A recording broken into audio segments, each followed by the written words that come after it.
This is the video recording of the lecture taught in Miss Nelson's English 3 class on April 3rd, 2013. We started talking about the novel as social commentary, which is what we're trying to get at with our unit on The Great Gatsby and The Grapes of Wrath. The key questions that we're considering in this unit include how Fitzgerald and Steinbeck critique American society, and in what ways is that critique still applicable today. We're going to do a group project on this in a couple weeks, but we're starting now by talking about what social commentary is and how we might look for it as we're reading literature. You've probably heard a little bit about social commentary in the past, or maybe you've thought of it on your own, but maybe you haven't had a teacher teach about it. The purpose of the lecture today is so that all of us have a common language to go back to figure out what we're thinking when we say, what is social commentary, and how do we find it? Social commentary is a spoken or written act of rebellion toward an individual or group. Also, it's commentary on social issues or society. Now that's the dictionary.com definition. You don't necessarily have to buy into that definition if you disagree with it. In fact, I'm not sure if I really agree that every part of social commentary is an act of rebellion, but it does give us a place to start. For one thing, social commentary is always going to be about society. When we're thinking about society, that can include a lot of different groups of people. And that's what we're going to think about as we talk about social commentary in this video and in our unit. In order for something to be a social comment, it has to be spoken or written. It can't be something that somebody is keeping to themselves. It's just an idea in that case. In order for it to be social commentary, someone has to be able to respond to it, so it needs to be published. The second thing is that it needs to offer a perspective on society. If it doesn't offer a perspective, then it's really just telling you information. History books are kind of like that. They don't really give you a perspective on history. They might have, some breakout parts that give you some ideas for what different people think. But the book itself isn't always going to be trying to convince you of something. Real social commentary has a clear perspective that someone's trying to make and get you to believe. So it's also going to be critical or controversial in some way. It's not going to be something that everybody else would agree with. It's going to be something that people would disagree with. Authors could comment on a lot of different things. One of them is positive and negative lifestyles, and this is really key in The Great Gatsby. If you're reading that book, you definitely want to consider what Fitzgerald is saying through Nick about the positive and negative lifestyles of the 1920s. Pay really close attention to the party scenes, especially in chapters 1, 2, and 3. Those scenes give a lot of evidence about how Fitzgerald looked at different groups of people, because Nick talks about the people that he sees and what he thinks about them. If you're reading The Grapes of Wrath, you definitely want to think about favorable or unfavorable government policies. There's a lot of really good comments in that book about how Steinbeck was thinking about the government and how it was running things in their society. So pay really close attention to that. If you're having trouble coming up with, lifestyles or government policies, really anything that's suggesting improvements for society, that's a social comment because the author is giving their ideas about how we can make things better. Another way of looking at it is the behavior of specific known individuals or groups.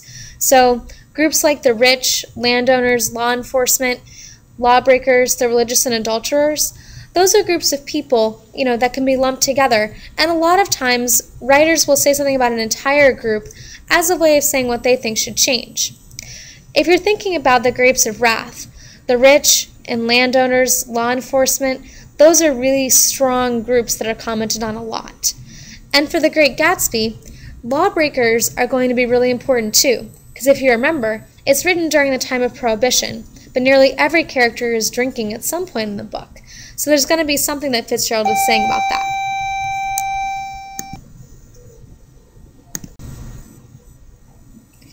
Even if you're not sure about any of those 4 categories, there's plenty of other things that authors can offer critique on in their literature. Pretty much anything that represents or explains changes, improvements, failings, or disintegrations in a given society or group of individuals can count in terms of social commentary. So just keep in mind that you're looking for anything that's spoken or written, offers a perspective on society, and is critical or controversial in some way. The one thing to remember, though, is that no matter what, all criticism must be grounded in history. This isn't like looking at a theme in literature. With a theme, pretty much anything can be right, but not with social criticism. Somebody can't comment on a part of society that doesn't exist. So if you're thinking about what an author is commenting on, you need to always ground it back in their own society and what they would have experienced. Additionally, there has to be evidence both from history and the book to back up your claims about the nature of an author's social commentary. Always consider their society first before you consider how what they wrote relates to you. Some things you can look for when you're looking for social commentary include theme, character actions or dialogue, key quotes, or recurring ideas. If we're considering theme first, that's a really good place to figure out what an author is trying to say about society because it's a message they're trying to give through their writing. So you might start by thinking about what themes you can identify in the book itself, and then try to connect those themes to what you know about the history of the time period the book was written in. Another thing to look for is character actions and dialogue. Authors write characters purposefully. Even if it feels like a character isn't serving any purpose, there probably is a reason that they're there. That applies to both the protagonist and the antagonist. Oftentimes, the author is going to want to support or advocate what a protagonist is doing and warn against what the antagonist is doing. If you can figure out who the good guys and the bad guys are, that's going to help you figure out what the author is trying to say about society. If we're considering the Grapes of Wrath, it's pretty clear that the Joad family are supposed to be the protagonists. They're the ones we feel most sympathetic toward in the book. So whatever they're going through, that's kind of what the author's trying to say, these are people that are really trying hard, and think about that as you're reading. With The Great Gatsby, it's a little much harder to figure out who the good guys and the bad guys are, because pretty much every single person has some good things and bad things about them. But one thing that's good to do is to consider what characters are doing and what they're saying to each other. In The Grapes of Wrath, pay really close attention to Ma Joad. She tends to say really interesting things and really insightful things about the time period. Another person to pay attention to in The Grapes of Wrath is Jim Casey, the preacher. He might seem really random, but there's a lot of things that he's going to say that will really help you understand what Steinbeck is trying to talk about. If you're reading The Great Gatsby, anything that Gatsby is going to say or what people are saying about Gatsby hints very closely what Fitzgerald's trying to do. Also, don't write off Daisy too quickly.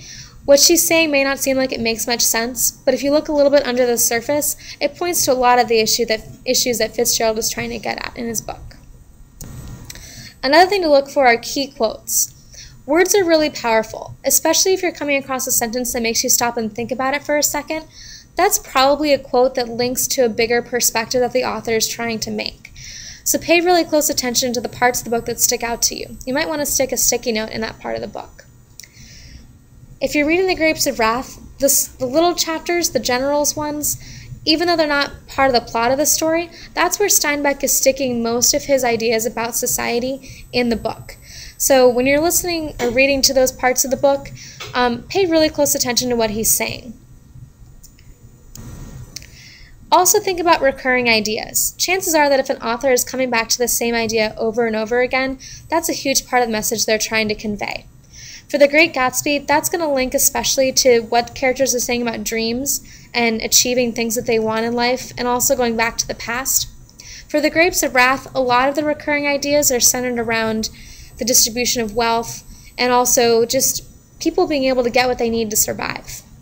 So pay attention to that while you're reading. However, never forget that all social commentaries must be grounded in history. You can't say, for example, that even though there's characters in The Great Gatsby that are smoking, Fitzgerald's not saying that smoking is bad for your health, because that wasn't a huge social issue until later on in the 20th century. You also can't say that Steinbeck was trying to make a cause for a national highway system, because that wasn't a huge concern until the 1960s. Those two things are both elements of the book, but they're not part of the main thing that they're trying to say. There are some common approaches to literature that you would encounter if you were talking about social criticism in a higher level English class. And we can talk about some of them now because they might help you figure out what you're looking for with your books. One thing that's really strong in American literature, and pretty much all of Western literature, is the struggle between the rich and the poor. We call that looking at literature with a Marxist or social class perspective. especially considering how the rich might exploit the poor. So look for examples of that, especially in The Grapes of Wrath, but also in The Great Gatsby. There's some really good ones. Another way of looking at literature is feminism or gender criticism. Literary texts often look at the relationship between men and women, especially in a given time period. So if you're trying to find out what a book is saying about that, look at what the characters say about sexuality and relationships, and the proper roles that men and women should be taking in society. Lastly, both of these books are very political. Authors like to use stories to comment on the political structures of their day because it's a lot easier for them to say, well, it's just a book, and to kind of avoid any sort of criticism that others might give them. Especially in the 1920s and the 1930s, the government wasn't very favorable to people disagreeing with them, especially if they were looking at the economic system like Steinbeck does in his book. So pay really close attention to what the characters are saying about politics. That's going to help you understand the overall points of these two books. Hopefully this was helpful to you since you had to miss class today. Please let me know if you have any questions when you get back to school.